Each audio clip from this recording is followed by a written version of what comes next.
नमस्ते। आज हम एक बहुत प्रभावशाली किताब की बात करेंगे जिसका नाम है द प्रैक्टिसिंग माइंड, जिसे थॉमस एम स्टर्नर ने लिखा है।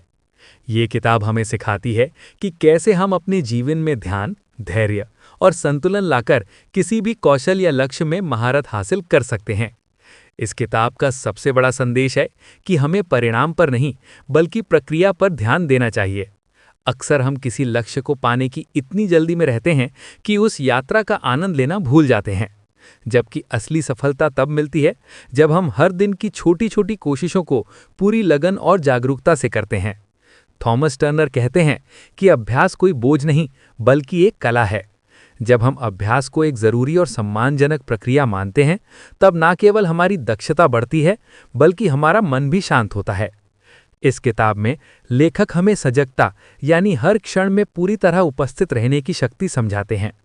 चाहे आप कोई वाद्य यंत्र बजा रहे हों, खाना बना रहे हों या कोई खेल खेल रहे हों, अगर आप मन लगाकर काम करते हैं तो हर कार्य साधना बन जाता है।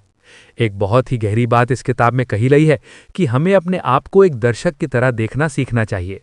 इसका अर्थ है कि जब भी हमारे मन में आलस्य, क्रोध या भय जैसे भाव आएं, तो उनसे लड़ने के बजाय उन्हें केवल पहचानें और देखने दें। इससे हम अपने मन के स्वामी बन जाते हैं।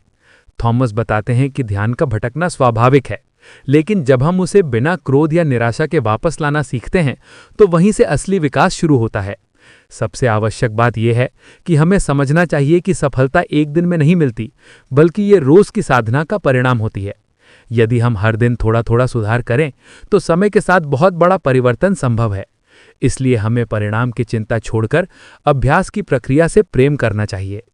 द प्रैक्टिसिंग माइंड हमें यह सिखाती है कि हर क्षण में पूरी तरह उपस्थित रहो, छोटे कदम विश्वास के साथ भरो और अभ्यास को बोझ नहीं बल्कि एक यात्रा मानो।